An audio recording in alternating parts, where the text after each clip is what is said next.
Kara, you advocate a community in which the young people feel that they are just warmly welcomed and participate in a number of ways that just is hospitable. Yep. And one of the elements of that was a community that was not just caring, but proactively caring. What does that look? What do you mean, and what does that look like? Yeah. Well, I love the word proactive because it means I love the word intentional also because it means you're intentionally taking steps.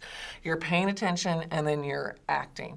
And what we saw in churches that are growing young is that young people felt cared for as whole people.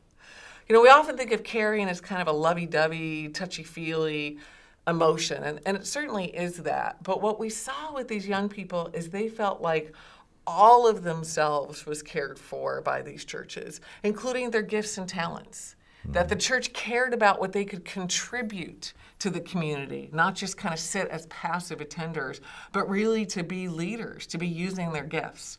As I'm talking, I'm thinking about my old son, our oldest. He's 17 now, and he just gravitates toward playing guitar. And the adults, the worship leaders in our student ministry, they have noticed this about Nathan. And so they've asked him to help lead worship. They've cared about who he is as a guitar player, not just who he is as in some other category. And I'll tell you, him leading worship has been one of the best connections with our community in the youth ministry as well as in the overall church.